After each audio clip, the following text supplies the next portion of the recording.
Aprovechamos y le damos los buenos días a la concejal de Providence. Good morning, Councilwoman. Buenos dias, Tony. How are you? Very well. Yourself? I'm doing well. I can't complain. I got my run in this morning. Excellent. Dice que se siente bien, que ya pues salió a correr en esta mañana. Uh, let's start with the situation in Providence. Many in the city of Providence think that violence is out of control. What are your thoughts? Muchos piensan que la violencia en la ciudad de Providence está fuera de control. ¿Cuál es su opinión? I think we have seen an influx in violence throughout the city. We've seen it since last year.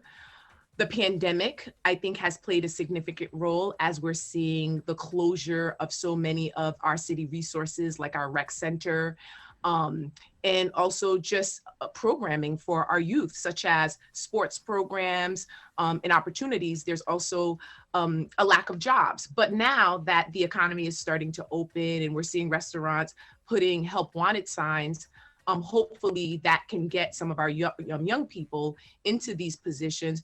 And we can also start opening our rec centers to provide alternative programming for our youth. Dice la concejal de Providence, Nirva Lafortune, que sí, que hemos visto pues un aumento en la violencia en la ciudad de Providence. Ella cree que está vinculado directamente a todo lo que ha estado sucediendo con la pandemia, sobre todo que muchos centros han estado cerrados, sobre todo los centros de recreaciones para los jóvenes, pero que ella tiene mucha esperanza de que esto va a cambiar de una forma positiva, ahora que la economía comienza a abrir de nuevo y estos centros de recreaciones también, al igual que los restaurantes y negocios. Do you support the movement to defund the police? ¿Apoya usted el movimiento que existe de quitarle los fondos a la policía? Well, what I do support is reallocating funding so that we can put them into social services or diversion or crisis response programs. So this is the thing. There is a major issue, and this influx of violence is happening throughout the country. We also have to look at the root causes of these violence, why kids or our adults or our young people are choosing that path. We know that our schools are struggling. They've been struggling for quite some time. We know that we have to provide a stronger educational opportunities for our young people because the outcome significantly changes for our youth, particularly those of marginalized communities. And so we need to get to the core root of the problem. We also need to have programming so we're not criminalizing people for mental health or behavioral health challenges, and that we can put them in programs and opportunities so that they can get the resources, the help that they need. That is one of the reasons why for the past year, I actually brought together a group of community stakeholders, behavioral health experts, community members to design a framework for a crisis response initiative in the city of Providence. And so we need to have police officers that could respond to these violent crimes, but also look at trends to prevent them. But we also need initiatives to actually address the cause root of these challenges that so many of our community members face.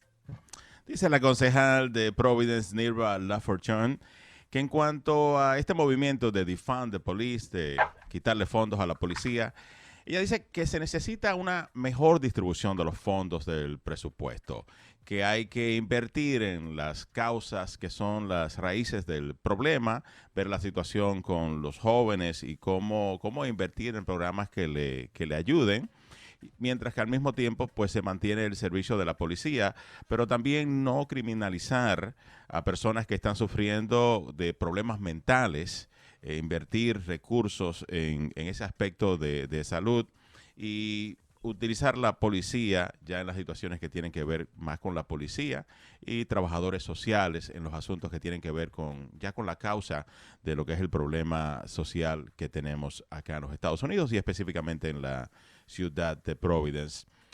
Councilwoman, how should the city control the situation with the illegal ATVs, the dirt bikes, and motorcycles? So that has Go ahead. Sorry. Voy a traducir al español, si me permite un momento.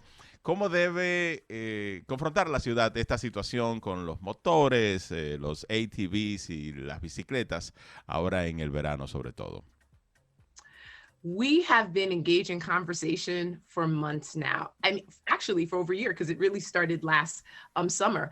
Those ATVs, they're dangerous. They don't belong on our city streets. In fact, I'll share a personal anecdote. My daughter and I were crossing the street, just walking, going for a walk, and an ATV came around the corner and didn't even stop and almost hit us. So they don't belong on our city streets. They're dangerous. We don't know if some of them are registered. The people who are riding them don't always have helmets.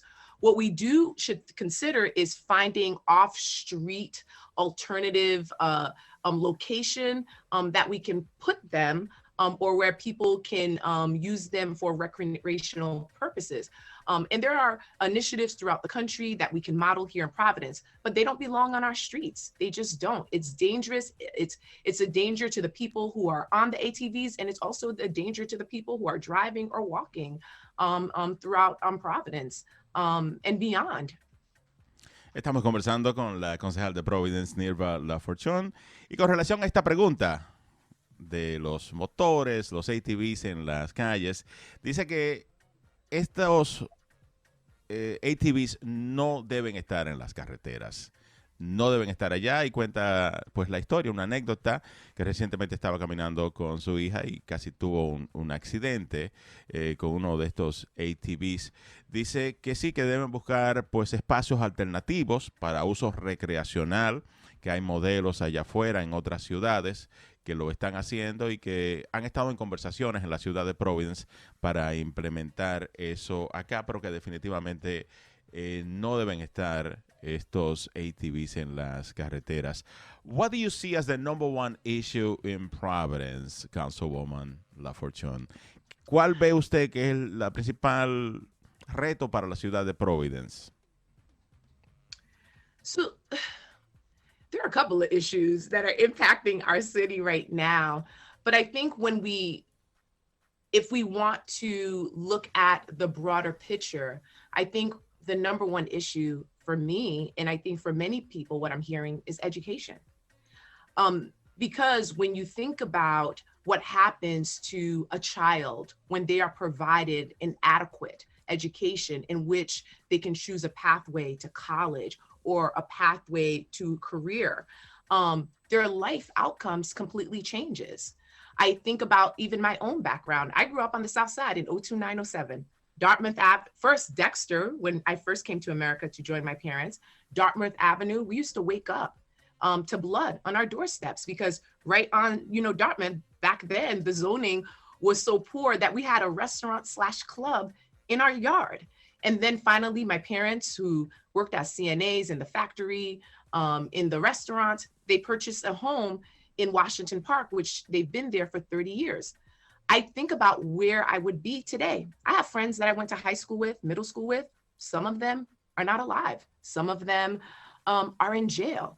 But the resources like City Year Young Heroes program, the Feinstein Leadership, sports, after school, teachers who supported me. I had a teacher who drove me to college. Those are the things that transformed my life. And when we look at studies and they show you the outcomes of people who have who receive an adequate education, it changes their life significantly. So we need to invest in our educational system.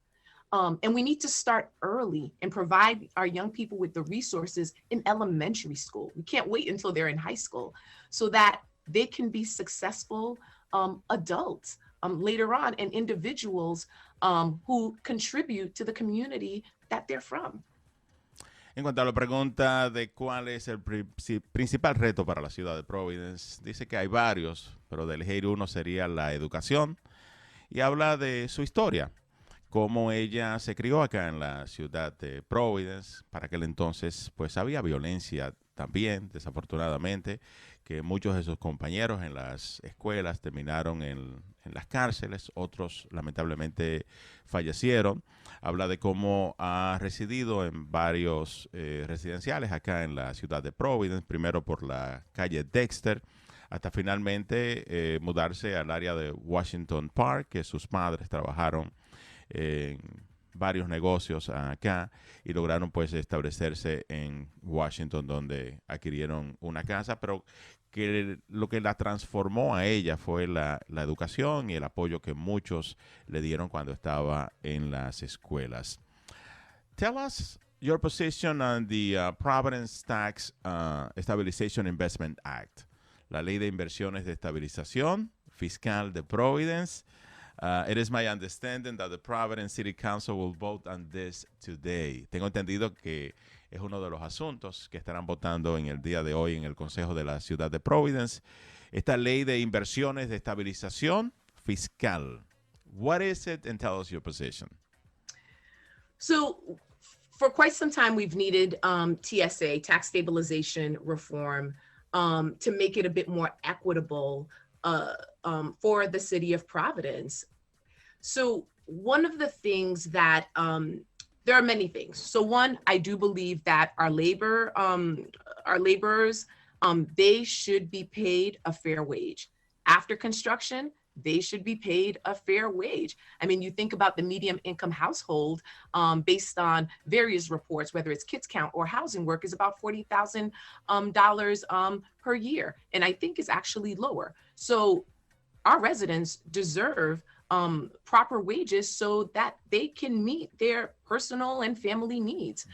We also have to think about how do we ensure that our contractors of color, our women-owned contractors or business owners have an opportunity to bid for these top dollar construction jobs. And they've been shut out for quite some time. So I do think that it's important to have a strong TSA structure to increase development, because we need it. We have one of the highest tax rates, commercial tax rates in the country. So we need a tool to incentivize development, but we also need to make sure we're not shutting communities of colors out, especially out of these larger dollar development opportunities. And the other side to that is we also need to think about the back end. We need to redesign First Source. We also need to think about our MBE, WE,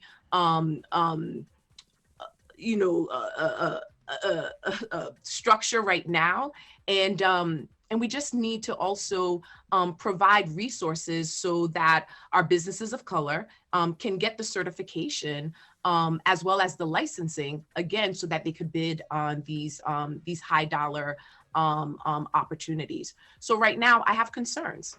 I think there are components of it that make sense, but then there's still a missing piece. And if we're going to reform our TSA system, we need to look at the whole structure and the whole puzzle per se, and not just one piece and forget about the others. So are you going to be voting yes or no today? Right now, so I've been talking to people. I have one more conversation this afternoon, and I hope to make a final decision later today.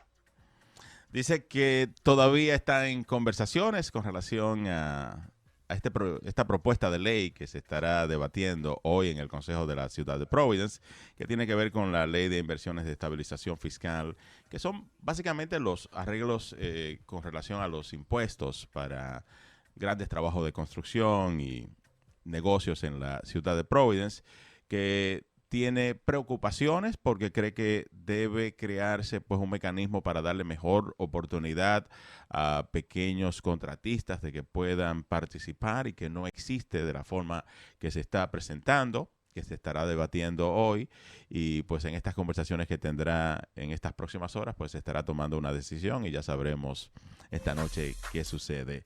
I would like to thank you so much, Councilwoman Nirva Lafortune, for your time this morning. Quiero darle las gracias a la concejal de Providence, Nirva Lafortune, por su tiempo en esta mañana. And thank you so much, Tony. Gracias, muchas gracias for allowing me to be on the show. And I just want to say one more thing. In order for us to really address the violence that's happening in our city, and I've been thinking about it because one of the young people who passed away is someone who grew up in my family church. And this young woman lived in Cranston. she died. She was murdered just sitting in the car in Pawtucket. She goes to church and has family ties in Providence. We need to bring our cities together, because this is not going to be resolved by one city alone or one entity alone. We need to work collaboratively to address the systemic issues that impact our communities of color, and that sometimes forces our young people to take a path that is devastating to their lives and to their community. And also, we also need to hold the ones who are continuously committing the crime accountable. So what I do ask is, everyone in the community, speak to your children. Figure out how we can support our young people, even if they're not your own family member, because they need mentorship, they need guidance, some of them need love. But also, if you see something, speak up. We have a no snitching culture, and that has to stop. Dice que antes de despedirse quiere tocar una vez más el punto de la violencia, sobre todo con este lamentable incidente en la ciudad de Pawtucket, donde una joven perdió la vida. Dice que conoció a esta joven porque asiste a su iglesia en la ciudad de Providence, y que es muy importante la colaboración de las distintas ciudades en el estado de Rhode Island para trabajar en minimizar la violencia o eliminar la violencia, que no es algo que lo pueda hacer una sola ciudad, que se necesita la colaboración, pero sobre todo el apoyo de los adultos a los jóvenes. Thank you so much. Thank you. Have a wonderful day. Muchísimas gracias. Bueno. 1, 2, 3. This is Power 102.1 FM.